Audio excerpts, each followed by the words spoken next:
வாழ்க வையகம், வாழ்க வையகம், வாழ்க வளமுடன். குரு புகழ் வாழ்க, குருவே துணை.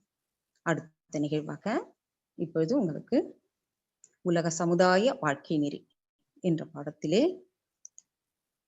அந்த பாடத்தில் 2வது புத்தகம் அதை அறிமுகம் செய்து அதில் முதல் பாடமான அலகு 1ல முதல் பாடமான போரில்லா நல்லுலகம் அந்த பாடத்தையும் நமக்கு நடத்தி கொடுக்க பேராசிரியர் புலவர் எழுமலை ஐயா அவர்கள் வந்துள்ளார்கள்.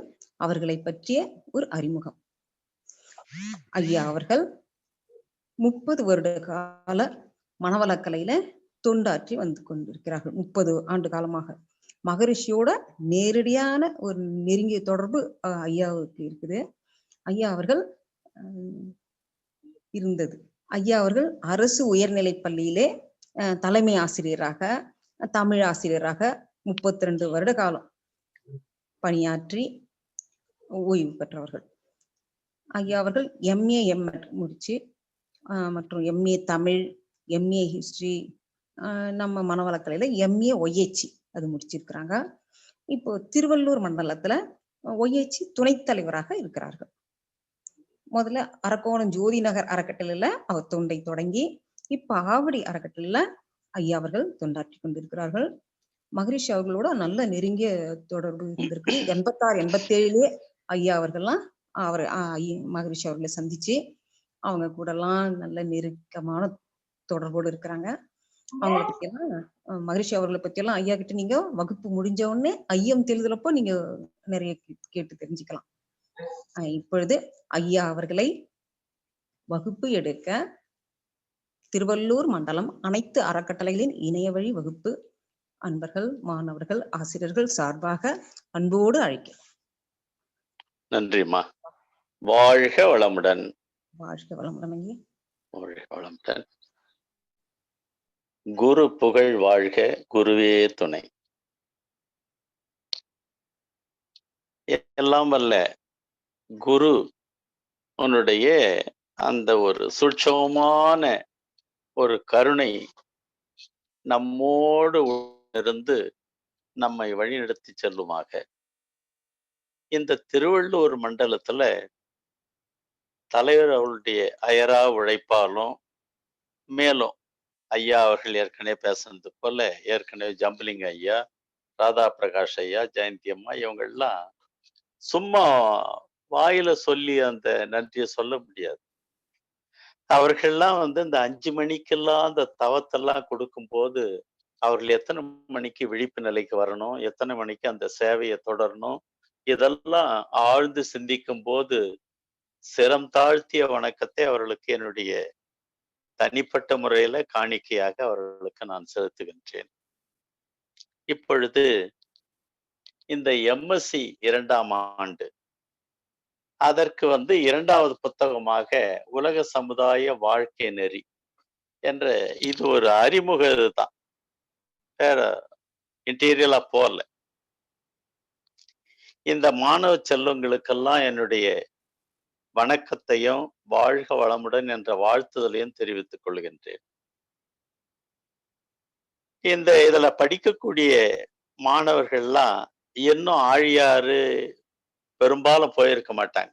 ஏன்னா சிலர் பிரம்மஞானம் இல்ல அருள்நெறி முடித்தவர்கள் அங்க போயிருந்தா ரைட்டு. மற்றவர்கள் ஏன்னா பிசிபி போன வருஷம் கூட நாங்க இந்த ஆவடியிலேயே வச்சுட்டோம். இந்த முறைதான் அவர்களுக்கு பாருங்க, அவங்க இந்த கொரோனா காலத்துல அவர்களுக்கு ஒரு விதமான நல்லது. தேர்வு எழுத நிச்சயம் பாஸ் பண்ணிடுவாங்க, மேலும் மதிப்பெண்கள்லாம் பெற்று பாஸ் பண்ணுவாங்க. இருந்தாலும் அனைத்து நபர்களும் தேர்வுல 1ஆம் ஆண்டு அவர்கள்லாம் வெற்றி பெற்றதாக அறிவிக்கப்பட்டது. 2ஆம் ஆண்டு அந்த புஸ்தகம் முடிஞ்சு போச்சுன்னு எடுத்து போட்ட முடியாது. நீங்க அதுல நடத்தக்கூடிய தவநிலை தான் எதுலயும் வரும், அதுல இருக்கக்கூடிய செய்திகள் தான் எங்கேயும் வரும். நம்ம 2 ஆண்டு புத்தகங்களையும் நீங்க அவசியம் படிக்கணும். இது சாதாரண இந்த தொழிற்கல்வி மற்ற கல்விகள் போல இல்லை. இது ஒரு ஆன்மீக கல்வி. இந்த ஆன்மீக கல்வியில நாம எப்படி எல்லாம் இதுல ஈடுபடணும், எப்படி எல்லாம் நடந்து கொள்ள வேண்டும் என்பது வாழ்க்கையோட ஒட்டிய ஒரு பண்பாடு சார்ந்த ஒரு கல்வி. சமுதாயம் எப்படி இருக்கணும், நாம எப்படி இருக்கணும், நாம எப்படி நடந்து கொள்ள வேண்டும், இதெல்லாம் தான் அதுல இருக்குது. வேற ஒண்ணும் இல்லை. நம்ம ஆழ்ந்து படிக்க படிக்க படிக்க இன்னும் நாம மேலும் படிக்கணும்ன்ற அந்த எண்ணம் தான் வரும், சும்மா இல்லை. ஆக நீங்க எல்லாம் இதுல சேர்ந்து 2ஆம் ஆண்டும் வெற்றிகரமா முடிப்பீங்க. ஆகவே அதுல எந்த விதமான மாற்று கருத்துக்கு இடமே இல்லை. மிகச்சிறப்பாக முடிப்பீங்க.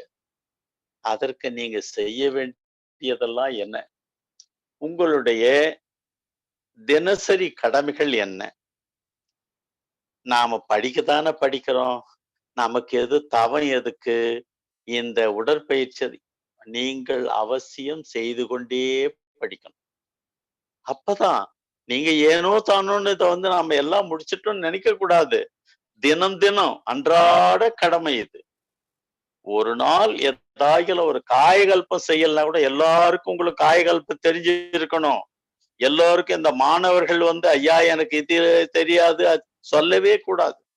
தெரியலையா, மற்ற அருகாமையில் இருக்கக்கூடிய உங்க அறக்கட்டளை நீங்க எங்க இதுல சேர்ந்திருக்கிறீங்க அங்க கேளுங்க. உடற்பயிற்சி, காயகல்பம், மற்ற பயிற்சிகள் எல்லாம் கூட இந்த அகத்தாய்வு அப்படி இப்படிலாம் கூட பிறகு உங்களுக்கு ஒவ்வொரு வழியா சொல்லிக்கிட்டே வருவாங்க. நீங்க தான் பயன்படுத்திக்கணும். நீங்கள் பயன்படுத்தி கொண்டு தின கடமைகளோடு அவற்றையெல்லாம் புஸ்தகம் படிச்சுட்டா அதோடு முடிஞ்சு போல. எந்த செய்திகளை எல்லாம் உள்வாங்கிக் கொண்டு நீங்கள் படித்து மிகச்சிறப்பான முறையில இந்த பிசிபிக்கெல்லாம் செகண்ட் இயர் அங்கதான் போவீங்க, ஆழியாருக்கு போவீங்க. அங்க போனீங்கன்னா எல்லா விஷயங்கள் எல்லாத்தையும் சொல்லுவாங்க அங்க.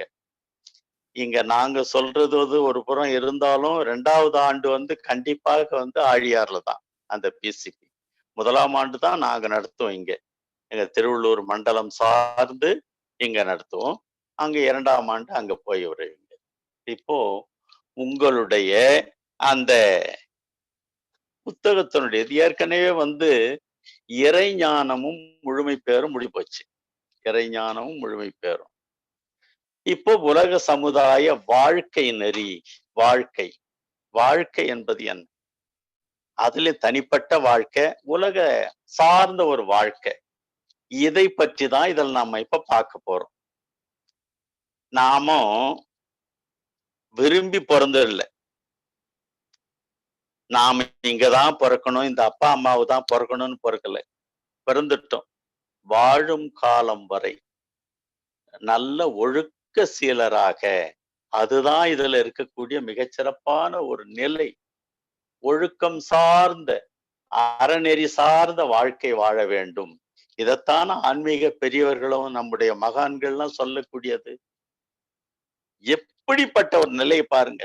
இவர் படிச்சது என்ன, இவருடைய நிலை என்ன, ஆங்கிலம், தமிழ், அது மட்டுமா, என்ன தத்துவங்கள் இந்த இதெல்லாம் வரும். இப்ப உங்களுக்கு 14 வகையான போர், அதாவது போரில்லா நல்லுலகத்துல அந்த 14 தத்துவங்கள், 14 திட்டங்கள்.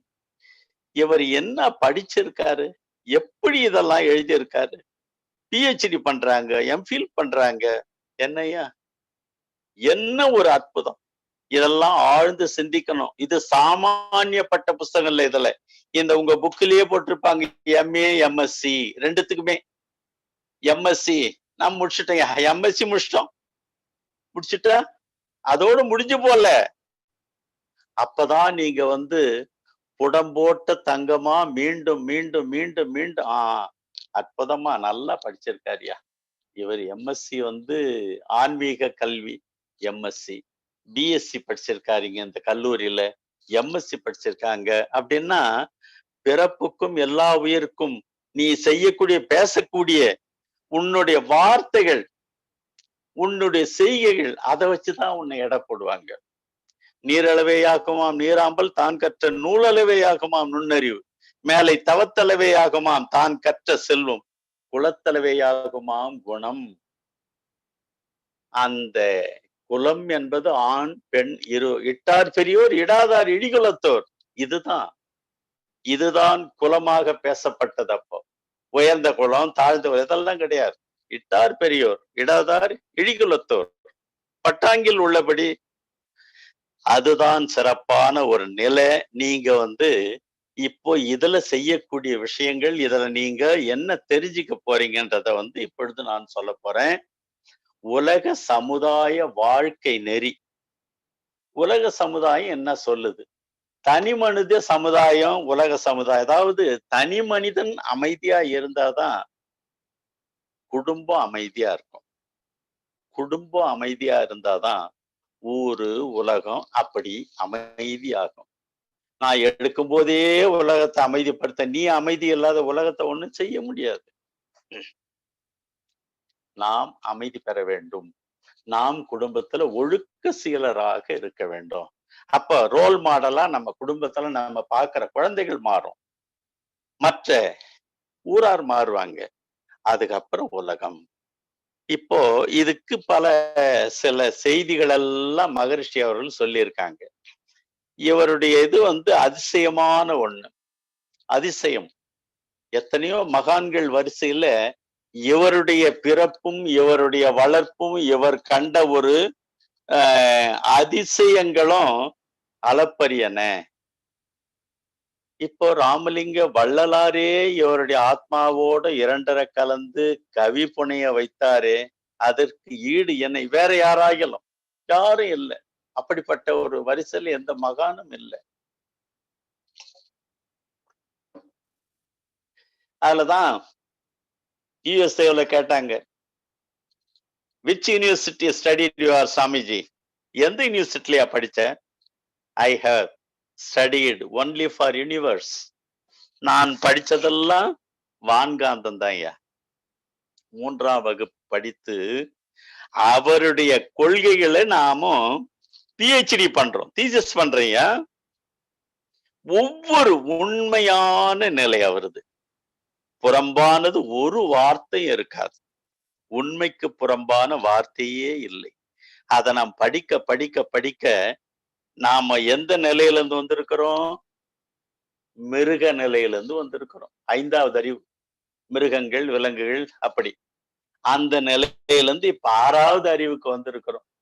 மனிதர்கள்ல சிலர் இன்னும் 5 அறிவோட இருக்கிறாங்க. இல்லைன்னு சொல்லவே முடியாது, நிச்சயமா இருக்கிறாங்க. ஆக அவர்களெல்லாம் திருந்தணும். இந்த 6வது அறிவை சரியாக பயன்படுத்த தெரிந்தவர்கள் மேலும் மேலும் சிந்திக்கணும். ஏதோ வந்தோம், வாழ்ந்தோம், இருந்தோம், மறைஞ்சோம், ஒரு பிரயோசனமும் இல்லை. இந்த மகான் இன்னும் எத்தனை 100 எத்தனை 1000 வருடங்கள் பேசப்படுவார் என்பது யாருக்கு தெரியும்? அப்படிப்பட்ட தடம் பதிக்க வேண்டும். மனிதனாக பிறந்தால் இந்த உலகத்துல தடம் பதிக்கணையா, நம்மால முடிஞ்ச தடம். அங்க இருந்தார், ஒருத்தர் இருந்தாரியா, போட்டா சேர்ந்து போச்சு, முடிச்சு போச்சா கதை. அதுவா வாழ்க்கை? இது நாம கிடைத்தற்கரிய ஒரு மனித பிறவி அல்லவா? நம்மால நினைச்சா எல்லாத்தையும் சாதிக்கலாம். அப்படிப்பட்ட ஒரு நிலையில அவர் சொன்ன கருத்துக்களை இப்பொழுது உலக சமுதாய வாழ்க்கை நெறியில என்ன சொல்றார்? உலக சமுதாய வாழ்க்கை நெறி. அதாவது உலக சமுதாய மக்கள் அனைவருக்கும் பொதுவான பண்பாட்டினை ஆராய்வதுதான் உலக சமுதாய வாழ்க்கை நெறின்னு சொல்றோம். மனித வாழ்வு சாதாரண வாழ்வு இல்லை, ஞான வாழ்வு என்பதால் மனிதன் எப்படி வேண்டுமானாலும் வாழ்ந்துட முடியாது. அப்ப எப்படிதான் ஒழுக்க வாழ்வு வாழ வேண்டும். அதைத்தான் தத்துவ ஞானி அவர்கள் வாழ்க்கை நெறி என்றார்கள். வாழ்க்கை நெறி எப்படி இருக்கணும்? நமக்கு இதுல முன்ன படிச்சுட்டோம் பாருங்க, அது அதோட முடிஞ்சது. நீங்க அது இதெல்லாம் வரும். அறநெறி வாழ்க்கை என்ன, அறநெறி என்ன, இவைகள் எல்லாம் ஒவ்வொன்னா தெரிஞ்சுக்கிட்டே வரணும். இந்த சமுதாய வாழ்க்கை நெறின்னா இதுல எம்எஸ்சி செகண்ட் இயர்ல தான் இருக்குதுன்னு நினைக்காதீங்க. அதுல இருக்கக்கூடிய செய்திகள் எல்லாம் இதுல வரும், சாராம்சங்கள். ரெண்டுமே ஒன்றை ஒன்று விட்டு பிரியாத ஒரு நிலை. அதனால ரெண்டுமே அப்பப்போ உங்களுக்கு டைம் கிடைக்கும் போதெல்லாம் ஒரு புரட்டி பாருங்க. நான் போன மாசம் படிச்சேன். அடுத்த மாசம் இப்ப பார்த்தா என்ன தெரியும் உனக்கு? ஒண்ணும் கிடையாது. நானு பெருமைக்காக சொல்லலைங்க ஐயா. ரிட்டயர்ட் ஆயிட்டு ஒரு 13 ஆண்டுகளுக்கு அப்புறம் தான் இந்த கிளாஸ் எடுக்க போவேன். அப்போ நாம ஏன் இத ஒரு எம்.ஏ தான் படிச்சு வைப்போமே அப்படின்னு அதுல இறங்குனேன். அப்போ எனக்கு 70 தாண்டி வந்தாச்சு. அப்புறம் வீட்ல எல்லாம் இது பண்ணாங்க. நீங்க என்னத்துங்க அமைதியா இருங்க. படிக்கிறது எனக்கு வந்து அவ்வளவு ஒரு இன்ட்ரெஸ்ட் அப்பந்தே. நானு இத அதாவது என்ன எப்படி சொல்றது இத? நான் ஒரு ஒரு இதுவாக வேண்டி நானு பெருமைக்காக சொல்றது இல்லையா? படிக்கணும்னா அவ்வளவு ஒரு இன்ட்ரெஸ்ட்டா படிப்பேன். அதனால சரி. அ இப்ப சமீபத்தில தான் ஒரு 3 வருஷத்துக்கு முன்னன்னு வச்சுக்கங்களேன், நம்ம இப்ப இந்த கிளாஸ் எடுக்கிறோமே, இத ஏன் நம்ம எழுதக்கூடாது?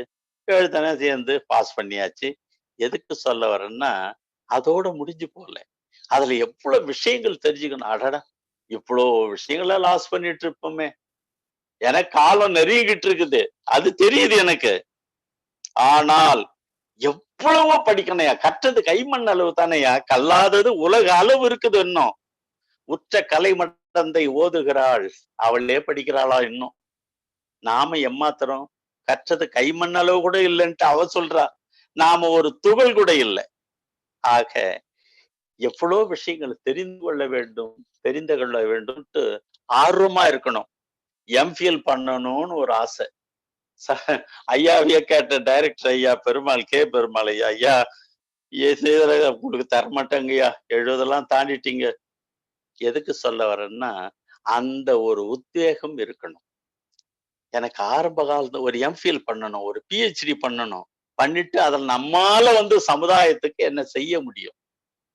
இதைத்தான் அங்க ஊர்ல நரசிங்கபுரம்ன்ற ஊர்ல ஒரு தவ மையம். அந்த அன்பர்கள் நடத்திட்டு இருக்கிறாங்க. சிறப்பா நடக்குது. இப்ப கூட 4 பேர் வந்து துணை பேராசிரியருக்கு போறாங்க. ஏன் இத சொல்றேன்னா, நம்மாலான தொண்டு அந்த கிராமத்துல. வாத்தியார் இருந்தாரு. இந்த ஊர் தான் அவரு. அப்படி இது பண்ணிட்டு, ஏதோ வந்தாரு போனா தீர்ந்து அப்படியெல்லாம் இருக்கக்கூடாது. அதுக்காக எதுக்கு உங்களுக்கு சொல்றேன்னா, நீங்க இத படிச்ச உடனே, ஒரு பட்டம் வாங்கின உடனே மேற்கொண்டு படிச்சு இதுல ஆராய்ந்து உங்களால் மற்றவர்களுக்கு சமுதாயத்திற்கு பயன்படத்தக்க சில விஷயங்களை நீங்க போதிக்க வேண்டும், சொல்ல வேண்டும். நீங்க ரோல் மாடலா இருக்கணும். ஒருத்தர் கண்ணாமண்ணான்னு பேசிக்கிட்டு அப்படியே சுத்தணும். என்னய்யா இவரு மனவளக்கலை பேராசிரியர் என்ன செய்யறாருன்னா, அவர் கையில வந்து எத்தியவன்னு சொல்லிட்டு அப்படியே இது என்னய்யா மனுஷன் இப்படித்தான் இருக்குமா? அந்த மாதிரி நம்ம கெடுத்துடக்கூடாது. நீங்க நடந்து கொண்டு ஆடா என்ன அருமையான மனுஷன்யா. அப்படித்தான் வள்ளலார் சொல்லுவாங்க. ஒரு முறை வள்ளலார் போய்கிட்டே இருக்காராம். எதுக்கு இதெல்லாம் சொல்றேன்னா, இப்ப நான் இதுக்கு வர்றதுக்குள்ள ஒரு 2 நிமிஷம். வள்ளலார் போய்கிட்டே இருக்கும்போது ஒருத்தர் கேட்கிறார், ஏங்க சாமி எப்ப பாரு கைய கட்டிக்கினே நடக்கிறீங்க, முக்காடு போட்டு நடக்கிறீங்களே ஏன்னு கேட்டாங்க வள்ளலார். கைகளை வீசி நடப்பதை நாணி கைகளை கட்டியே நடந்தேன். கைய வீசி நடந்தா என்ன ஆங்காரம் தான் அது கைய வீசி நடக்கும் பாரியா அப்படின்னு பேசுவாங்க நாட்டுப்புறங்கள்ல. அதுக்காக நான் கைய கட்டி நடக்கிறேன். ஆமா துணியை ஏன் போத்திக்கிறீங்க? மெய்யும காட்ட வெறுவிவின் துகிலால் மெய்யலாம் போர்த்தினேன் ஐயகோ. இந்த உடம்ப மாற்று பெண்மணிகள் பார்க்க கூடாதுன்றதுக்காக போத்துறேன். அப்படியெல்லாம் வாழ்ந்த மகான் மண் இல்லையா இது? அந்த மகான் நம்மளுடைய மகரிஷியுடைய ஆத்மாவோடு 2.5 கலந்து எவ்வளவு கவிகள்லாம் இந்த அதாவது கவிதை தொகுப்பு 1, 2 எல்லாம் வந்து வள்ளலாருடைய அருட்தொண்டால வெளிவந்த புத்தகம் தான் அத்தனை. என்ன ஒரு முறை மகரிஷியோட பேசும்போது இதெல்லாம் சொல்லுவாரு. இப்போ இதெல்லாம் வெளியிடக்கூடாது. இருந்தாலும் அப்படி ஒவ்வொரு செய்தியை சொல்லுவாரு. ஒரு சில செய்திகள்லாம் சொல்லவே மாட்டார். நாம தான் புஸ்தகத்தை பார்த்து படிச்சுக்கணும். எனது வாழ்க்கை விளக்கம் இருக்குது. எத்தனை பேருக்கு தெரியாது. மனவளக்கலை 1, 2, 3 இருக்குது. எத்தனை பேர் படிச்சிருக்கிறாங்கன்னு தெரியல. ஏராளமான அந்த செய்திகள் எல்லாம் படிச்சீங்கன்னா, ஓவரால் உங்களுக்கு வந்து முழுமையான ஞானம் வரும். முழுமையான ஒரு ஞானம் கிடைக்கும். நம்ம எத்தையோ வந்து அறவேக்காட்டுத்தனமா எல்லாம் முடிச்சுட்டு தீர்ந்து போச்சு. ஒண்ணும் ஒரு மண்ணும் இல்ல. ஆகவே நாம என்ன செய்யணும்? தனி மனித அமைதிக்கு என்ன பண்ணணும்? அதுக்குதான்யா முதல்ல அவரு ஐந்தொழுக்க பண்பாடுன்னு ஒண்ணு வச்சார். இந்த ஐந்தொழுக்க பண்பாடு எல்லாம் வச்சுட்ட உடனே எல்லாம் அத்தை பட்சி எல்லாம் இதுவாயிடுவாங்கன்னா ஒண்ணும் கிடையாது அதுவும். ஏன்னா இந்த மக்களுக்கு எப்படி செய்யலான்னு பார்த்தார். இரண்டொழுக்க பண்பாடுன்னு அதை சுருக்கி வச்சுட்டார். ரெண்டொழுக்கம் போறோம். நான் எனது வாழ்நாளில் யாருடைய உடலுக்கும் மனதுக்கும் துன்பம் தரமாட்டேன். ஒண்ணு. துன்பப்படுவோருக்கு என்னால் முடிந்த உதவிகளை செய்வேன். போறையா இத கடைபிடிங்கள போறோம். ஐந்தொழுக்க பண்பாட்டை சுருக்கி எசென்சியல் பாயிண்ட் அது. இரண்டொழுக்க பண்பாடு ஆக்கிட்டாரு. ஆனால் அந்த ஐந்தொழுக்க பண்பாட்டுல என்னென்ன சொல்லப்படுது பாருங்க. புதியதொரு பண்பாடு உலகுக்கு வேண்டும். புதியதொரு பண்பாடு உலகுக்கு வேண்டும். போதை, போரு, பொய், புகை ஒழித்து அமுல் செய்வோம். அதிக சுமை ஏதும் இல்ல. முதல்ல என்ன சொல்றாரு பார், அவரவர்தம் அறிவால் ஆற்றலினால் உடல் உழைப்பால் வாழ்வதென்ற முடிவு. அது ஏன் முடியாது? நிச்சயம் என்னுடைய அறிவால என்னுடைய உடல் உழைப்பால நானு உழைத்து சாப்பிடுவேன். அற்புதமான முதல் வாக்கியம். இரண்டாவது பாருங்க, அதாவது மதி பிறழ்ந்து மற்றவர்கள் உடல் மனம் வருந்தா மாநெறி. அதுக்குதான் சாதாரண நெறி இல்ல, அது மாநெறி. இரண்டாவது உயிர் கொல்லா நோன்பு. உயிருக்கு அதாவது உணவுக்கு உயிர் கொல்லா நோன்பு. வள்ளலார் என்ன சொல்றாரு? ஐயா எந்த உயிரையும் கொல்லாதீங்க. இந்த அவர் ஒரு வார்த்தை சொல்லும் போது நமக்கே மெய்சில் இருக்கும். என்னன்னா, ஊனை தின்று ஊனை பெருக்குதல். அந்த ஊனை தின்று இந்த சதையை பெருக்கணுமா? அந்த மாமிசம் அல்ல, விலங்கினங்களின் புண்ணுன்னுவார் அவரு. அதை சாப்பிட்றீங்களான்னு உடனே நமக்கு அப்படியே வாமிட்டு வர்ற மாதிரி. விலங்கினத்தினுடைய புண்ணு யாது? அதை சாப்பிட்டு இந்த ஊனை பெருக்க வேண்டுமா? வள்ளலார் கேட்கக்கூடிய செய்தி அது. அதுதான் சுத்த சன்மார்க்க சங்கத்தினுடைய அளப்பரிய ஒரு நிலையே அதுதான். அதாவது உயிர் கொல்லா நோன்பு. அதுக்கு நாலாவது பாருங்க, பொது விதியாய் பிறர் பொருளை வாழ்க்கை சுதந்திரத்தை போற்றி காப்பது. நாலாவது. அஞ்சாவது பிறர் துன்பம் போக்கும் அன்பு. பிறருடைய துன்பத்தை போக்குறையா, அன்பா இருக்கிறையா. இந்த அஞ்சு நீ சொல்லாவிட்டா போறியா? நான் எனது வாழ்நாளில் யாருடைய உடலுக்கும் மனதுக்கும் துன்பம் தரமாட்டேன். துன்பப்படுவோருக்கு என்னால் முடிந்த உதவிகளை செய்வேன். அதை செய்யக்கூடாதா? அருமையான வாசகம், அற்புதமான மந்திர சொல். எப்படி நம்ம வாழ்க வையகம் வாழ்க வையகம் வாழ்க வளமுடன் சொல்றோமோ அது போல ஒரு நிலை. அதுக்கு அடுத்தது இப்பொழுதுதான் நாம முக்கியமான செய்திக்கு வரப்போறோம்.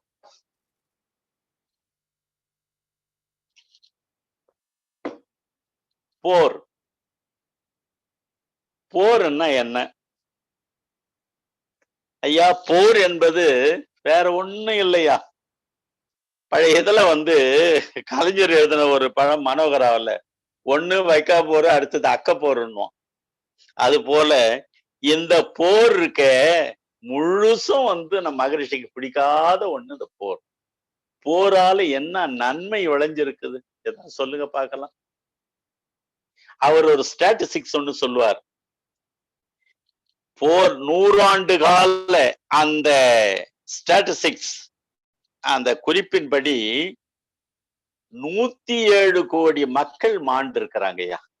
107 கோடி மக்கள் 100 வருஷத்துல. அப்ப என்ன இது? போருக்காக எவ்வளவு செலவினம்? இந்த போர் தேவைதானா? நமக்கு நாமெல்லாம் இப்ப இருக்கக்கூடியவங்க எல்லாம் எனக்கே தெரியாது. என்ன 44ஓட முடிஞ்சு போச்சு. 2வது உலக மகா யுத்தம், முதல் உலக மகா யுத்தம் எல்லாம் முடிஞ்சு போச்சு. அப்போ ஏற்பட்ட ஒரு செய்தி மனதை நெகிழ வைக்கும். அதாவது ஆழியார்ல கூட அடிக்கடி இந்த ஸ்லைட போட்டு காட்டுவாங்க. ஹிரோஷிமா நாகசாகி என்ற இடத்துல போடப்பட்ட அந்த குண்டு ஜப்பான்ல இன்னும் அந்த இடத்துல புல் பூண்டு முளைக்கல. பிறக்கும் குழந்தைகள் அங்க ஈனமாக பிறக்கிறது. ஹிரோஷிமா நாகசாகி. அங்க போட்டது என்ன? அது குண்டுக்கு பேரு என்னமோ லிட்டில் பாய். அந்த குண்டுக்கு பேரு அங்க போட்ட குண்டு. இதுல நீங்க இந்த எம்எஸ்சி படிக்கிறவங்க எல்லாம் தெரியும், நீங்க படிப்பீங்க பின்னாடி. அந்த போர்ல அந்த குண்டை போட்டுட்டு அந்த விமானி போகும்போது அதை எழுந்த புகையும் அந்த மக்கள் உடம்பு அப்படியே இத்து இத்து விழுதான். கண்ணீர் விட்டு அழுது அவன் சூசைட் பண்ணிக்க முயற்சி பண்ணானா. என்னன்னா ஒண்ணுமே அவன் சொல்ல முடியல. இப்படிப்பட்டதுன்னு தெரிஞ்சா நான் கீழே போட்டிருக்க மாட்டாதே. Little boy. இப்படிப்பட்ட போர், போரில்லா நல்லுலகத்தை தான் மகரிஷி வேண்டுகின்றார். போரே இருக்கக்கூடாதியா. இப்ப இந்த போரால என்ன நன்மை? நாடு பிடிக்கணும். என்ன பிடிச்சு என்ன செய்ய போறோம்? ஒண்ணுமே இல்லையா. அதுக்குத்தானையா அவர் எதிர்பார்க்கிற திட்டங்கள்ல முக்கியமான திட்டம் என்ன? பொது ஆட்சி, ஓருலக கூட்டாட்சி. அதுதான் அவர் எதிர்பார்க்கிறாரு. ஓருலக கூட்டாட்சி வலுவாய் வேண்டையா, சும்மா கூட இல்ல. ஓருலக கூட்டாட்சி வலுவாய் வேண்டும். அதனால என்ன நன்மை? அடடா, நன்மையா?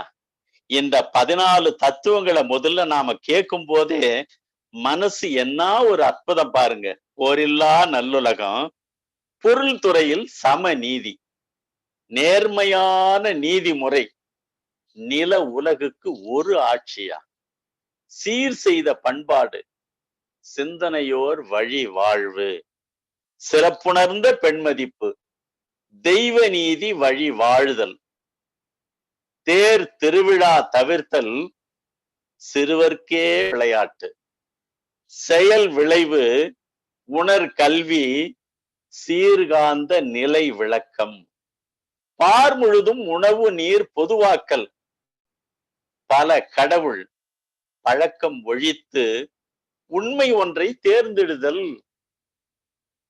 அற்புதமா, அடடடடா. 14 தத்துவங்கள். இது 14 திட்டங்கள் இல்ல, 14 தத்துவங்கள். போரில்லா நல்லுலகம். சரி, போரால என்ன? போர் புரிவதால் என்ன நன்மை தீமை உங்களுக்கு தெரியாதா? எத்தனை பேர் அங்க ஏனும், எத்தனை பேர் உயிரிழப்பு, எத்தனை தாய் தந்தையர்கள்லாம் என் மகன் போயிட்டான்னு துடிக்கிறது. கணவனை இழந்த பெண்மணிகள் எத்தனை பேரு, தாய் தந்தை இழந்த குழந்தைகள் எத்தனை பேரு. என்னையா நியாயம்? பழைய காலத்து போர்னா மன்னனே போருக்கு போவான். இப்ப இருக்கிற போர்ல கூலிக்கு ஆளை ஏறி விட்டு இவன் பாதாள அறையில இவன் பதுங்கிடுறான். அப்படிதான் இது இன்றைய போர். அன்றைய போர் அப்படி. இன்றைய போர் மோசமான நிலை. அடுத்தது இன்னொன்னு கேளுங்க. இப்போ ஒவ்வொரு 5 ஆண்டு திட்டத்துக்கும் இவங்க போடக்கூடிய திட்டங்கள்லாம் என்ன? எத்தனை என்னைக்கு பாருங்க தினமலர்ல 20,000 கோடி ஒதுக்கி இருக்காங்க. ஏதோ ஒரு இது வாங்க போறாங்க, தளவாட சாமான். 20,000, 25,000 கோடி, லட்சம் கோடி கூட ஒதுக்கி இருக்குது ஒரு நாடு. இதை மக்களுடைய நல்வாழ்வுக்கு பயன்படுத்தி பாருங்க. ஏன் இதெல்லாம் தேவை அப்படின்னு தான் மகரிஷி கேட்கிற முதல் கேள்வி. ஏன் இதெல்லாம்? இப்போ அவர் சொல்ற காரணங்கள்லாம் நீங்க ஆழ்ந்து படிக்கும் போது அதுல உங்களுக்கு விளங்கிடும். தளவாட சாமான்கள் எல்லாம் உற்பத்தி பண்ணிட்டான், அதை எப்படி வித்து தேரணும். நீங்க போர் வேணாம் வேணாம்னு சொன்ன உடனே இவரையே கொல்றதுக்காக வெளிநாட்டுக்கு போகும்போது சில சதி செயல்கள் நடந்தது. மகரிஷியை கொள்வதற்காகவே தப்பித்து வந்தார். பெரும்பாலோருக்கு தெரியாது. எனது வாழ்க்கை விளக்கம் அல்ல, நூற்றாண்டு கண்ட மகான் என்ற ஒரு நூல்ல குறிப்பிடப்பட்டிருப்பாங்க. நூற்றாண்டு கண்ட மகான். அதை எழுதினவர் அருமையான ஒரு கோயம்புத்தூர், ஒரு பேரு நினைவுக்கு வரல. அற்புதமான நல்ல ஒரு அறிவாளி, ஞானம் நிறைந்தவர் அவரு. அழகர் ராமானுஜம் எழுதியிருக்காரு. அவரோட சேர்ந்து உட்கார்ந்து 2 பேரும் பேசும்போது இந்த செய்திகள்லாம் உள்வாங்கி எழுதியிருக்காங்க. அப்படி இதெல்லாம் விற்பதற்காக இவனுங்க செய்யற சூழ்ச்சின்னு சொல்லிட்டு அதனால பட்டது உண்மை நிலை எடுத்து சொன்னார். உண்மையை சொன்னா யார் ஒத்துக்கிறாங்க இப்போ? அது போல போரில்லா நல்லுலகம், பொருள் துறையில் சமநீதி. பொருள் துறை இது நமது அருள் துறை. அங்க பொருள் துறை. இப்போ இந்த உலகத்தை ஆள்வது யாருன்னு நினைக்கிறீங்க? உலகத்தை யார் ஆள்றாங்க? இந்தியாவை யார் ஆள்றாங்க? தமிழ்நாட்டை யார் ஆள்றாங்க? உலகத்தை யார் ஆள்றாங்க அப்படின்னா 3 பேர் முக்கிய பங்காற்றுகிறார்கள். அரசியல்வாதிகள், பொருள்துறை தலைவர்கள், இவங்களுடைய ஆதிக்கம் தான். அரசியல் ஆதிக்கம், பொருள்துறை தலைவர்கள், அடுத்தது மதவாதிகள், மதம் சார்ந்தவர்கள். இந்த மதம் அந்த மதம் அப்படி இப்படின்ட்டு இந்த 3 பேரால தாயா இன்னைக்கு உலகமே இயங்கி கொண்டிருக்குது. அவங்க நினைச்சா எப்படி வேணாலும் ட்விஸ்ட் பண்ணிடுவாங்க. பொருள்துறை தலைவராகட்டும், மதம் சார்ந்த தலைவர்களாகட்டும், அரசியல் தலைவர்களாகட்டும், மூவரும் ஒன்று சேர்ந்தால் எப்படி ஒன்னாலும் குழப்பத்தை கூட உண்டு பண்ணலாம், குழப்பத்தையும் நீக்கலாம். நீக்கலையே. அப்படிப்பட்ட ஒரு நிலையில அதுக்காகத்தான் இந்த வார்த்தையை போட்டார் மகரிஷி. பொருள்துறையில் சமநீதி, நேர்மையான நீதிமுறை. நில உலகுக்கு ஒரே ஒரு ஆட்சியா? இந்த உலகத்துக்கு ஒரே ஒரு ஆட்சி இருந்தா போதும். கொஞ்சம் நாம அப்படி கற்பனை பண்ணி பார்ப்போமே. எல்லாம் படிச்சவங்க தானே. இதை கேட்டுக்கொண்டிருப்ப அத்தனை ஞானாசிரிய பெருமக்களும், பேராசிரிய பெருமக்களும், மாணவ செல்வங்களுக்கும் சொல்றேன். கொஞ்சம் ஒரு வினாடி கொஞ்சம் கற்பனை பண்ணி பாருங்களேன். எதை? நில உலகுக்கு ஒரு ஆட்சி. இங்க ஒரு ஆட்சி, அங்க ஒரு எதுவுமே இல்லையா? ஒரே ஒரு ஆட்சி தான்யா. இந்த உலகத்துக்கு ஒரே ஒரு ஆட்சி தான். ஆஹா, என்ன ஒரு அருமையா இது. அப்புறம் சிறப்புணர்ந்த, அதாவது சீர் செய்த பண்பாடு. சீர் செய்த பண்பாடு தான் இந்த ஐவகை நிலைகள். அதாவது 5 ஒழுக்க பண்பாடு, 2 ஒழுக்க பண்பாடு எல்லாம். சிந்தனையோர் வழி வாழ்வு. சிந்தனையோர், சிந்தனையாளர்கள் காட்டிய வழி. இப்ப நமக்கு சிந்தனையாளர் யாரு? நமக்கு மகரிஷி தான். அவர் என்ன செஞ்சாரு? எப்பொருளை, எச்செயலை, எக்குணத்தை, எவ்வுயிரை ஒருவர் அடிக்கடி நினைந்தால் அப்பொருளின் தன்மையாய் உடல்நிலை, அறிவுநிலை மாற்றம் காணும். இப்பெருமை இயல்போக்க நெய்தியாகும். எவர் ஒருவர் குரு உயர்வை மதித்து ஒழுகினாலும் தப்பாது குரு உயர்வு மதிப்போர் தம்மை தரத்தில் உயர்த்தி பிறவி பயனை நல்கும். இதெல்லாம் மகானுடைய கொள்கை. சிந்தனையோர் வழி வாழ்வு. சிறப்புணர்ந்த பெண் மதிப்பு. ஆரம்ப காலத்துல இருந்தே இந்த பெண்களை மகரிஷி சொல்ற மாதிரி 2ஆம் தர குடிமக்களாக நடத்தின காலம் உண்டு. எல்லையற்ற ஆற்றலுள்ள இறைவன் திரு உள்ளம் என்ன? எவ்வுயிரும் தோன்றுவதற்கு ஏற்றதொரு திருவழியாய் வல்லமையாய் பெண்ணினத்தை வடிவமைத்தான் அற்புதமே. வாழ்ந்து வரும் மக்களிலேயே வளமடைந்தோர் எத்தனை பேர்? இல்லையா? ஒரு போக பொருளாதான் நினைச்சான். மகரிஷி தானே அவங்களை யோக பொருளாக மாற்றினார். ஆக சிறப்புணர்ந்த பெண் மதிப்பு. பெண்களுக்கு மரியாதை கொடுங்கய்யா. அந்த உயிரை உற்பத்தி பண்ணக்கூடிய உயிர், அந்த உயிரிலிருந்து இருந்து இன்னொரு உயிரை உண்டு பண்ணக்கூடிய ஒரு அற்புதமான ஒரு ஆற்றல் அந்த பெண்ணுக்கு தான் இருக்குது. வேற யாருக்கு இருக்குது? நான் வில்லாதி வீர அதெல்லாம் ஓர தட்டையா, அந்த பெண்ணுக்கு தான். ஆகவே சிறப்புணர்ந்த பெண் மதிப்பியா. அவங்களாண்ட இன்னொரு குறையும் எடுத்து சொல்றாரு மகரிஷி. யாரும் கோச்சிக்காதீங்க பெண்கள்லாம். உங்களுக்கு இருக்கிற ஒரே ஒரு பித்து இந்த நகை பித்து ஒண்ணு. அடுத்தது இன்னொரு பித்து இருக்குது. இப்ப பெரும்பாலும் இல்ல. பழைய காலம், எங்க காலத்துல இருக்கக்கூடிய பெண்களுக்கு பட்டுப்புடவை. இந்த பட்டுப்புடவைன்னா அவளுக்கு கொள்ளை பிரியம், நகைன்னா கொள்ளை பிரியம், அவ்வளவுதான். அப்போ நகை ஏன் எப்படி இது அவங்களுக்கு அது ஏற்பட்டதுன்னா, பழைய காலங்கள் சுமார் 1000 ஆண்டுகளுக்கு முன்னே வச்சுக்கங்களேன். அப்படி கிராஜுவலா கீழே இறங்குவாங்க. ஒரு 500 வருஷம் 400 வருஷத்துக்கு முன்ன ஒரு முதலீடாக அந்த பெண்களுக்கு நகையை வாங்கி கொடுத்தான் அந்த தலைவன், அந்த வீட்டுக்காரன். ஏன்? சமயத்துல அதை மாற்றி பொருளா பயன்படுத்தி விவசாயத்துக்கு, மற்றபடி செலவுக்காக. அதுவே பழகி போச்சு அவங்களுக்கு. அத நகை மேல பித்தாகி போச்சா. அடுத்தது பட்டு புடவை. இந்த பட்டு பூச்சி எல்லாம் கொன்னுட்டு மகரிஷி கவி ஒண்ணு இருக்கும் அதுல. அதை கொன்றுட்டு போயிட்டு சாமியாண்ட எனக்கு சொர்க்கலோகத்துக்கு வழியை காட்டுன்னா, இனி கட்டிங்கிற சேலை எத்தனை 100 எத்தனை 1000 பட்டுப்பூச்சி செத்ததோ அதனுடைய நூல் எடுத்துதானே உனக்கு புடவையா செஞ்சு போட்டிருக்காங்க. தேவையா இது? இது ஒண்ணுதான் அவருக்கு வந்து பெண்கள் எல்லாத்திலும் உயர்வு. இதை மாற்றிக்கொள்ள வேண்டும். அவ்வளவுதான். மாறாது எதுவும் இல்லை. அவர்களுக்கு நேர்ந்த கொடுமைகள்லாம் வந்து ஏராளம் ஏராளம். என்ன கொடுமைகள்லாம்? கணவன் இறந்தா மனைவி வந்து உடன்கட்டை ஏற பழக்கம் எல்லாம் ஒழிஞ்சது ஒரு காலத்துல. மீண்டும் துளிர்விட ஆரம்பிச்சது. அதையும் ஒழித்தால் நம்முடைய மகரிஷி அவர்கள். கையெழுத்து வாங்க வந்தவங்களுக்கு இதெல்லாம் பொம்பளை செத்தா ஆம்பளை செத்து போடணும், ஆம்பளை செத்தா பொம்பளை செத்து போகுது இல்லையா, அதனால இது ஒண்ணு வேலைக்கு ஆகாதுன்னு போட்டான். அது மாதிரி ஆணுக்கு ஒரு நீதி பெண்ணுக்கு ஒரு நீதி அல்ல. அந்த மாதிரி இப்ப வரும்போது சீர் செய்த பண்பாடு சிந்தனையோர் வழிவாழு சிறப்புணர்ந்த பெண் மதிப்பு, சிறப்புணர்ந்த பெண் மதிப்பு அவர்களுக்கு வந்து அவர்கள்தான் எல்லாம். நான் அடிக்கடி சொல்லக்கூடிய ஒரே ஒரு செய்தி என்னன்னா, எல்லா குடும்பத்துல பொறுப்பு கடமை கஷ்டம் எல்லாத்தையும் தாங்கிக்கிறாயா, இதுதான் அந்த பெண்ணுக்குள்ள ஒரு சிறப்பு. அது ஒவ்வொருத்தருக்கும் தெரியும். ஆனா சொல்றதுக்கு சிலர் வந்து கொஞ்சம் சங்கடப்படுவாங்க, அவ்வளவுதான். சிறப்புணர்ந்த தெய்வ நீதி வழிவாழ்தல்.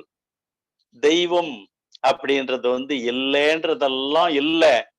தெய்வம் தான் நமக்கு. தெய்வம் தொழால் கொழுநன் தொழுதெழுவால் பெய்யன பெய்யும் மழை.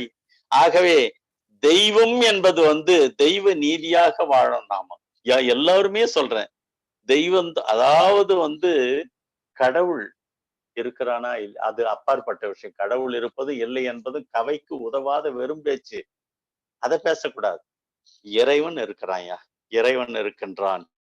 இறைவன் தான் நம்ம எல்லாம் இப்படியெல்லாம் வந்து வழிநடத்தி செல்லுகின்றான். இயற்கை தான், தான் இயற்கை சமுதாயம் இதுல கட்டுப்பட்டதானயா வாழ்க்கை. பிறப்புக்கும் இறப்புக்கும் நாம வாழக்கூடிய வாழ்க்கை தான் நம்முடைய மொத்த ஆயுட்கால வாழ்க்கையே. பிறந்தோம் இறக்கிறவர்களும் இடைப்பட்ட காலத்துல நாம ஆடிய ஆட்டங்கள் தான் அது வாழ்க்கை. அது போல தெய்வம் என்பது நிச்சயமாக நாம இங்க சொல்லக்கூடிய கடவுள் கடவுள் நாம சொல்றது இல்லை. நாம என்ன சொல்றோம்? கடவுள் வணக்கத்தை கூட மெய்ப்பொருள் வணக்கம்னு தான் சொல்றோம். மெய்ப்பொருள் வணக்கம். அதுக்கப்புறம் கடவுளுக்கு அருட்பேராற்றலின் அன்பு குரல். அருட்பேராற்றல் அதனுடைய அன்பு குரல். இயற்கை எல்லாம் கடவுள் தானேயா, இயற்கை கடவுள் தானே. ஆகவே தெய்வ நீதி வழி வாழுதல், தெய்வ நீதி வழி வாழுதல். அதுக்கு அடுத்த செய்தி என்ன? தேர் திருவிழா. தேர் திருவிழான்றது என்ன? அது தேவையில்லைன்னு சொல்றாரு ஐயா. தேர் திருவிழா தவிர்த்தெல்லாம். ஏன்? அதுல சுகாதார கேடு ஏற்படுது. அங்கே சில பல நம்ம ரசிக்கக்கூடிய அளவு இல்லாத சில காட்சிகள், அந்த நாட்டியம் நாடகம் இப்படி கண்ணாமண்ணான்னு எதாகலும் அது நமக்கு வந்து அவ்வளவு வந்து உடன்பாடா இருக்காது. இந்த ஆன்மீகம் சார்ந்த மக்களுக்கு அது அந்த மாதிரிலாம் தேவையில்லை. அது மக்கள் கூடும், அதனால சுகாதார கேடு ஏற்படும் அப்படின்றதுதான் பொதுவா சொல்றாரு. அதுக்கப்புறம் என்ன? சிறுவர்க்கே விளையாட்டு. சிறுவர்க்கு அப்ப பெரியவங்க விளையாடக்கூடாதா? நீ விளையாட வேண்டாம், நீ செம்ம சிம்பிளிஃபைடு எக்ஸசைஸ் மட்டும் பண்ணு போறோம். அது ஏன்? ஆமா, அந்த உடம்பு வந்து போதிய அளவு உங்களுக்கு வந்து அந்த பிளெக்சிபிலிட்டி ஏற்படாது. குழந்தைகள் போல உங்களுக்கு ஏற்படாது. குழந்தைகள் தான் எதிர்கால தூண்கள். அவர்களைத்தான் வந்து உடல் வந்து நல்ல வலிவோடும் திறமாக வளர வேண்டும் அவர்கள் தான் அப்படின்னு சிறுவர்க்கே விளையாட்டு. செயல் விளைவு உணர் கல்வி. செயல் விளைவு தத்துவம், காஸ் அண்ட் எஃபெக்ட் என்ற ஒரு நிலை இங்கதான் ஏற்படுத்தியா. என்ன செஞ்சியோ அதுக்கு தக்க இது. நான் இந்த வேலையை செய்ய உனக்கு கூலி வந்து கடவுள் கொடுப்பான், நாங்கெல்லாம் தர மாட்டோம். யார் கொடுப்பான்? இறைவன் தான் கொடுப்பான். செய் தீவனை இருக்க தெய்வத்தை நொந்தக்கால் எய்த வருமோ இரு நிதியம். அது மட்டுமல்ல, நாம என்ன செஞ்ச நீ அதுக்கு தகுந்த விளைவு, செயல் விளைவு தத்துவத்துல அற்புதமாக பேசப்படக்கூடிய செய்திகள். தப்பு கணக்கிட்டு தானொன்று எதிர்பார்த்தால் ஒப்புமோ இயற்கை விதி, ஒழுங்கமைப்பிற்கு ஒத்தபடி அப்போதைக்கு அப்போதே அளிக்கும் சரி விளைவு, எப்போதும் கவலையுற்று இடர்படுவார் இதை உணரார். தப்பு கணக்கிட்டா என்ன பிரயோஜனம்? பிரயோசனம் இல்லையா? ஆகவே இது மட்டுமல்ல, இன்னொரு செய்தியும் சொல்லுவார் அவரு.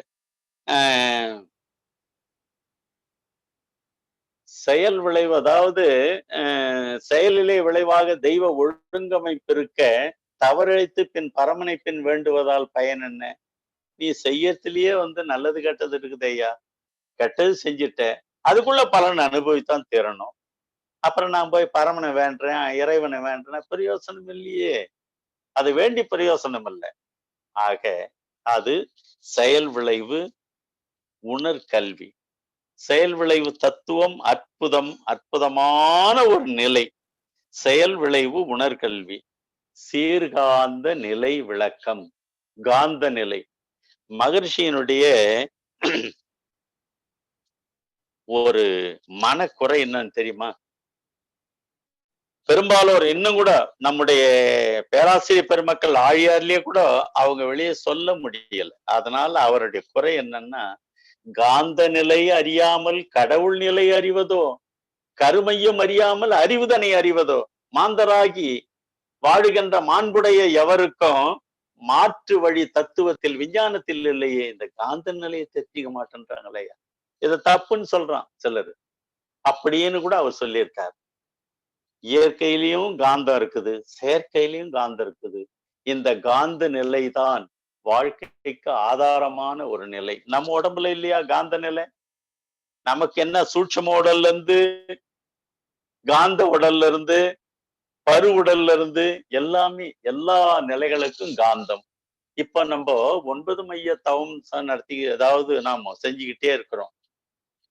காந்த அலைகளை வாரி வீசிக்கொண்டிருக்கிறது இயற்கை. சூரியன்ல இருந்து, மற்ற கோள்கள்ல இருந்து, ஒவ்வொரு நிறம், வெள்ளை நிறம், பச்சை நிறம், ஊதா நிறம், அதாவது இளஞ்சிவப்பு, இப்படியெல்லாம் இதெல்லாம் எது? காந்தம் தானையா? இந்த காந்த நிலை இல்லாம நாம் வாழ முடியுமா? அது ஒவ்வொரு நோயை தீர்க்குது இல்ல. ரத்த ஓட்டத்தோட ஒண்ணு தொடர்பு, எலும்போட ஒண்ணு தொடர்பு, வெந்துநாத சுக்கிலத்தோட ஒண்ணு தொடர்பு, அதாவது ஒவ்வொரு மூளை செல்களோட ஒரு தொடர்பு. இப்படியெல்லாம் நவகோள்கள்ல இருந்து நமக்கு ஏராளமான ஆற்றல்கள், காந்த அலை கதிர்கள் நமக்கு வீசிக்கொண்டிருக்கிறது. இதுவெல்லாம் எதுக்கு சொல்றேன்னா, இப்போ சீர்காந்த நிலை விளக்கம் மேலும் சொல்றார். அடுத்த நிலை பார் முழுவதும் உணவு நீர் பொதுவாக்கல். என்ன அருமையான திட்டம்! பார் முழுதும் உணவு நீர் பொதுவாக்கல். இதுக்காக அவர்கள் மேலும் படிப்பாங்க.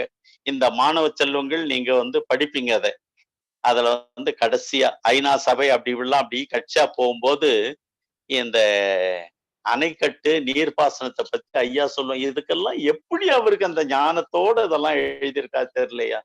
நம்முடைய உயரம் எவ்வளோ, அந்த டேப்பரா எவ்வளவு தண்ணி ஆறு ஓடுது, அந்த ஆத்துல இருந்து எவ்வளவு மின்சாரம் எடுக்கலாம், போக்குவரத்துக்கு பயன்படுத்தலாம், எவ்வளவு மிச்சம், அடடட ஒரு ஸ்டாட்டிஸ்டிக்ஸே போட்டு கொடுத்திருக்கிறார். இதுல உணவு நீர் பொதுவாக்கல், பொதுவாகவே பொதுவா இதெல்லாம் நீர் பொது. இப்போ நமக்கு எது பொதுவா இருக்குது?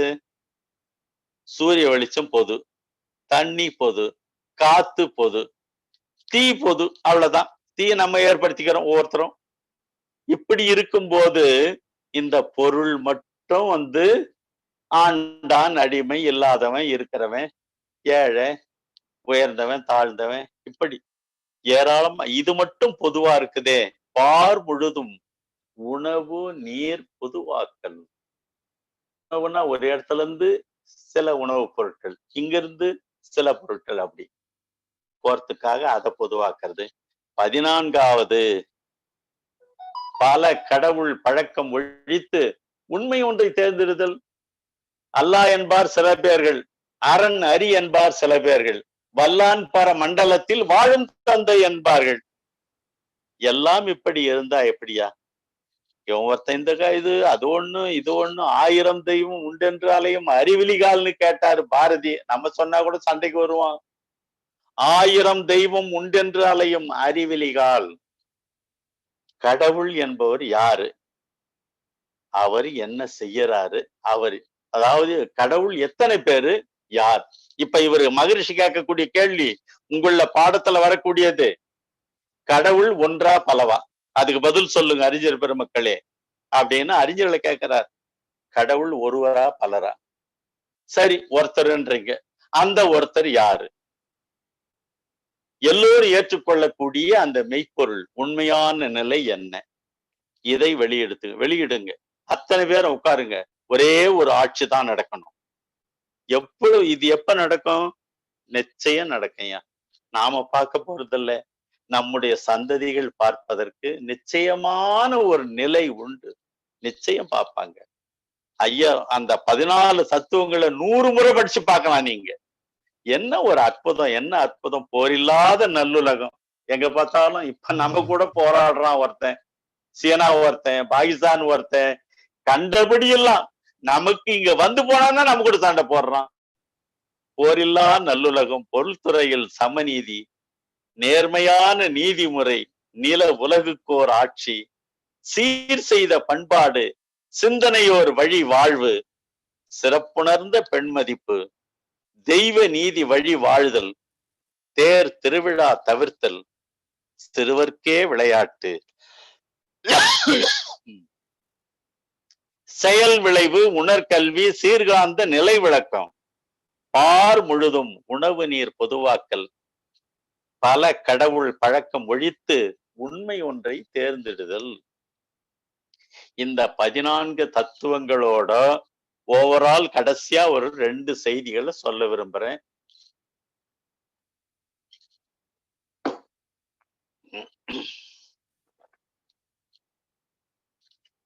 மகரிஷியுடைய மிகப்பெரிய பேரவா அது நடக்கணும்னு நினைக்கிறார்.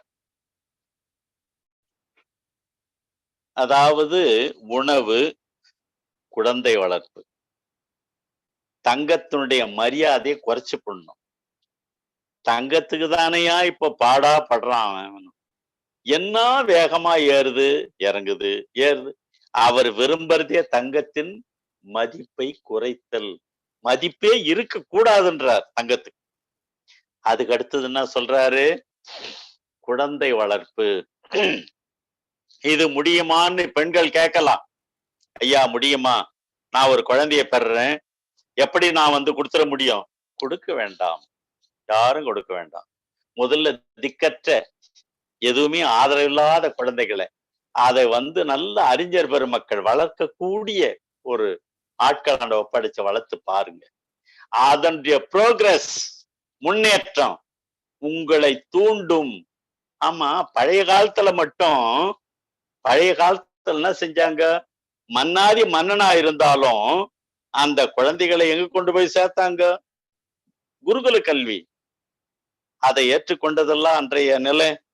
அன்றைய பெண்கள் சின்ன குழந்தை, அது இந்த இது மாதிரி கூட இல்ல, எல்லா வேலையும் செய்யணும். குருவுக்கு அத்தனை வேலையும் செய்யணும். துணியை துவைக்கணும், சமையலுக்கு வேண்டிய பிச்சை எடுத்துட்டு வரணும், வெறுவு பொறுக்கணும், இத்தனை செய்யுது பெரிய மன்னாதி மன்னன் பெற்ற குழந்தைகள்லாம். இப்ப என்னன்னா அவர் சொல்லக்கூடிய கருத்தை மகரிஷி கருத்துல இருந்து நான் சொல்றேன். பெண்கள் வேலைக்கு போறாங்க. ஆமா, அந்த பெண்கள் வேலைக்கு போகும்போது அந்த குழந்தை எங்க ஒப்படைச்சிட்டு போறாங்க? காப்பகம். என்ன காப்பகம்? குழந்தைகள்னு இருக்குதுயா. 1 வருஷத்துக்கு குழந்தை, 2 வருஷம், 3 வருஷம், 4 வருஷம், அவ்வளவுதான். 5 வருஷமானா அதுக்கு வேற இடத்துக்கு கொண்டு போய் சேர்த்துருவாங்க. இந்த குழந்தைகளை பாதுகாக்குது இல்லையா? அப்போ நான் வளர்த்து ஆளாக்கி கொடுக்கறேன். பொறுப்போட ஹைஜீனிக்கா அந்த குழந்தைய வளரும், ஹைஜீனிக்கா வளரும். அப்படியெல்லாம் நான் கொண்டு வரோன்னு சொல்றாங்களே, அது ஏன் இன்னும் ஏற்றுக்கொள்ளாதுன்னு நினைக்கிறீங்க நீங்க?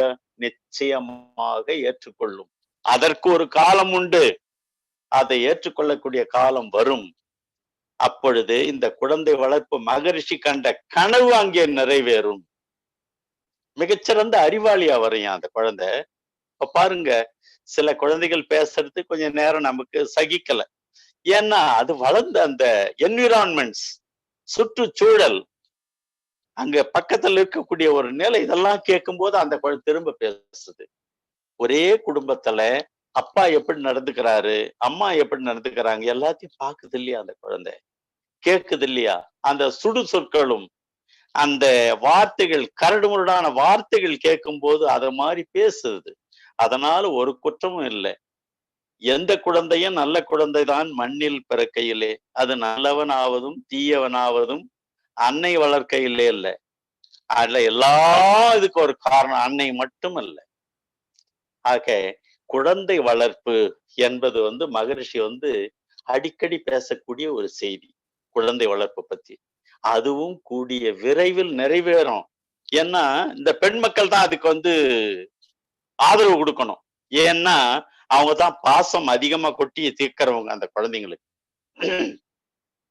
சரி இருக்கட்டுமே, காலையில சாயங்காலம் குழந்தை கூப்பிட்டு வர, அது இருக்கட்டும், நீ அடிக்கடி போய் பார்த்துட்டு வாங்க, யாருன்னா தப்பு ஒண்ணு இல்லையே. ஆக அது ஒரு நிலை. அதுக்கு அடுத்தது இன்னொரு செய்தி, இந்த பெண்களுக்கு எப்ப சுதந்திரம் கிடைக்கும்னு ஒரு செய்தியை சொல்றாரு மகரிஷி. என்ன சுதந்திரம் வேணும்? ஆமா, இப்ப இதெல்லாம் சொல்றோம், நல்லது சொன்னோம், அவர்களாண்ட குறையும் சொன்னோம். நகையில பற்றாக்குறாங்க, பட்டுப்படணும், இதெல்லாம் சரி ரைட்டு. அவர்கள் இன்னொரு செய்தி என்னன்னா, காலையில இருந்து சாயங்காலம் வரைக்கும் எல்லா வேலையும் செய்யறது. அவங்க வேலைக்கு போய் வந்தா கூட அவங்க தான் சமைக்கணும். அங்கதான் முக்கியமான கதை. வேலைக்கு அவங்க பெரிய ஒரு ஐபிஎஸ்ஸா கூட இருக்கட்டையா, குழந்தை வந்தவன் அம்மான்னு கேட்டுதான் என்ன செய்யணும், தோ மாத்த வரேன், காஃபி வச்சு தரேன், சரி டிஃபன் செய்ய தரேன், அவங்க தான் செய்யணும். பெரிய ஐஏஎஸ் அவங்க தான் செய்யணும். அப்படி இருக்கும்போது இந்த ஒரு நிலை உணவு ஒரே இடத்துல சமைக்கணும்ன்றது ஒண்ணும் மகரிஷி சொல்லுவாங்க. இதுல வரும் அந்த புக்கல. ஒரே இடம் பாருங்க, எக்கனாமிக்கலா அது பாராட்டப்பட வேண்டிய செய்தியாக வரும் கூடிய சீக்கிரம். ஏன்னா 10 பேருக்கு ஒரு இதுன்னா 100 பேர் 200 பேர் ஒரு குரூப்பா செய்யணும் அப்படின்றதெல்லாம் சொல்றாரு. இப்படி செஞ்சு அதை பரிமாறும் போது அதை இது பண்ணி ஒவ்வொருத்தருக்கா எல்லாரும் ஒரே நேரத்துல வேலை செய்ய வேண்டிய அவசியம் இல்லை அப்படின்றதெல்லாமும் சொல்றாரு. ஆக இந்த உலக சமுதாய வாழ்க்கை நெறியில என்னென்ன செய்திகள், எவ்வளவோ செய்திகள். ஆனா குறிப்பாக போரில்லா நல் உலகம், போரில்லா நல்லுலகம். அதுல ஒரு கவி ஒண்ணு சொல்லுவாருங்க ஐயா. அது நீதிபதிகள்லாம் கூட பல முறை பார்த்துட்டு அவரோட பேசந்தா கூட நான் கேள்விப்பட்டிருக்கிறேன். ஐயா இப்படி எழுதியிருக்கீங்களே, ஆமா, மனசுல பட்டு அற்புதமா எழுதியிருக்காரு அந்த கவியை. ஏதோ ஒரு இதுல வரும் அது.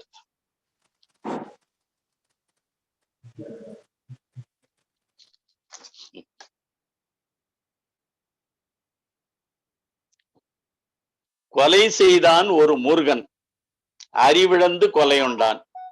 நீதிபதி அளித்த தீர்ப்பால் கொலைக்கு கொலை நீதி என்றும், குற்றம் செய்த கொடுமைக்கே தண்டனைகள் என்றால் என்றும் சொன்னால் கொலையுண்டோர் மனைவி, மக்கள், பெற்றோர் செய்த குற்றம் என்ன? குடும்ப தலைவன் அங்கே கொலையுண்ட நிகழ்ச்சி அன்னார் வாழ்வில் என்றும் கொடும் துன்பம் தரவில்லையா? நீதி எங்கே? நீதி எங்கே?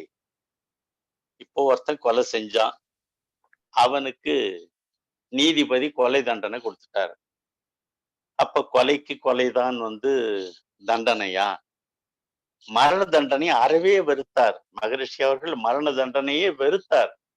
ஆக இந்த ஒரு அந்த கவியே அற்புதமான ஒரு நிலை ஏற்படுத்தி, ஐயா இப்படி எழுதியிருக்கலாமாம், இப்படித்தான் எழுதியிருக்கேன்.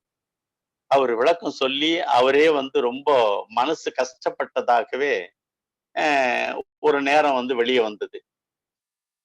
இன்னொரு செய்தி என்னன்னா, பார் முழுதும் உணவு நீர் பொதுவாக்கலுக்கு ஒரு இது சொல்றாரு பாருங்க. ஆலைகளில் அன்றி நூல் துணி இவற்றை அதிக சிரமப்பட்டு கையால் செய்வோம். மூலை முடுக்கெல்லாம் நீரோடி போய் முயற்சித்து நீர்த்தேக்கம் பலவும் செய்வோம். பாலைவனங்கள் பலவும் ஒவ்வொன்றாய் பயன்படுத்தி பண்படுத்தி நீர் பாய்ச்சி மரங்கள் தோன்றி பாலைவனத்தை சோலைவனமாக்குவோம். மனிதர்க்குள்ளே சூட்சுமமாய் ஒடுங்கியுள்ள ஆற்றல் கொண்டு. ஏன் மாத்த முடியாது?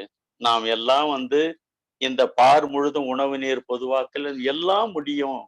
முடிந்த செய்திகள் அத்தனையும் நாம் செய்யலாம் என்ற ஒரு நிலையில இந்த 14 தத்துவங்கள், முக்கியமான தத்துவம் பொது ஆட்சி. பொதுவான ஒரு ஆட்சி வேண்டும். எங்கெங்கும் உலகினிலே பிறப்போர்க்கெல்லாம் இவ்வுலகம் சொந்தம் என்ற உண்மை ஏற்று, எங்கெங்கும் உலகினிலே பிறப்போர்க்கெல்லாம் இவ்வுலகம் சொந்தம் என்ற உண்மை ஏற்று, தங்கத்தின் மதிப்பு தனி மனிதன் சொத்து மக்கள் என்ற பாசம் போக்கி, அங்கெங்கும் தொழில் சமையல் பொதுவாய் செய்து ஆன்மீக நாட்டமுடன் வாழ்வதற்கேற்ற எங்கள் நாடு என்று எவரும் பிரித்து சொல்ல இடமில்லா உலக பொது ஆட்சி காண்போம். இது எங்க நாடு? இது எங்க? இது ஒரே ஒரு உலகம்தான். China, Japan, India, America, London எல்லாம் ஒரே நாடுறா. ஓர் உலக கூட்டாட்சி. அத நினைச்சு பார்க்கும்போது நடக்குமா? நடக்கும். நாம நடக்கும்னுட்டு இந்த வைப்ரேஷனையே பண்ணணும். நம்ம எதிர்கால சந்ததிகள் அப்படியே அவர்கள் வாழணும், நல்ல சிறப்போடு இருக்கணும். ஆக இந்த பொது ஆட்சின்றதுக்கு என்ன அற்புதமான ஒரு நிலையை உண்டு பண்ணாரு பாருங்க. இதுல எல்லாத்தையும் கொண்டாண்டார். தங்கத்தின் மதிப்புல இருந்து குழந்தை வளர்ப்புல இருந்து எல்லாத்தையுமே கொண்டு வந்துட்டார் இதுல. ஆக மனிதன் வாழக்கூடிய வாழும் காலம் மட்டும் நல்ல ஒரு நிலையில நாம சமுதாய தொண்டு, அதுதானே தொண்டு தொண்டு தொண்டுன்னு பலமுறை சொல்லுவார். அவரே எழுதுவார், உலக நல தொண்டன். மகரிஷி கையெழுத்து போடும்போது கீழே அதை எழுத்தான் போடுவார். ஒரு நேரம் வேதாத்திரின்னு எழுத மாட்டார். எனக்கு ஒரு இதுல கையெழுத்து போட்டு கொடுத்துருக்காரு. ஒரு என்ன இருக்கு 87 ஒரு இதுல, ஐயா இதுல கையெழுத்து போடுங்க, உலக நல தொண்டன் வேதாத்திரி. அந்த புக் இன்னும் இருக்கு. ஏன்னா அந்த தொண்டுயா எதால நமக்கு இன்பம் கிடைக்கும்? அன்பால கிடைக்கும். எதால நமக்கு அவங்க நடந்து கொள்ளக்கூடிய ஒரு நிலையில நமக்கு கஷ்டமா இருக்கும். அந்த அன்பு பாராட்டின உடனே அதுக்கு ஈடு இணை இல்லாத ஒரு நிலையா. ஆகவே இத நான் எந்த புஸ்தகத்தையும் பார்க்கல, எதுவும் இது இந்த எம்ஏ படிச்ச அந்த புக்கை மட்டும் அப்படியே பார்த்தேன் ஒரு முறை. இதுல ஏதாகிலும் தவறுகளோ மற்றபடியோ இருந்தா தயவு செய்து இதை கேட்டுக்கொண்டிருக்கிற அனைவருமே ஏதாகிலும் தவறாக இருந்தா தயவு செய்து பொருட்படுத்தாமல், இதுவரைக்கும் எனக்கு வாய்ப்பளித்த இந்த திருவள்ளூர் மண்டலம் சார்ந்த அந்த ஜூம் குழுமம், அதற்கும் தலைவர் அவர்களுக்கும் இது சார்ந்த அன்பர்களுக்கும் என்னுடைய பணிவான கனிவான வணக்கத்தை காணிக்கையாக அவர்களுக்கு அளித்து நாம் இந்த உரையை நிறைவு செய்து கொள்கின்றேன். ஐயா வாழ்க வளமுடன், வாழ்க வளமுடன்.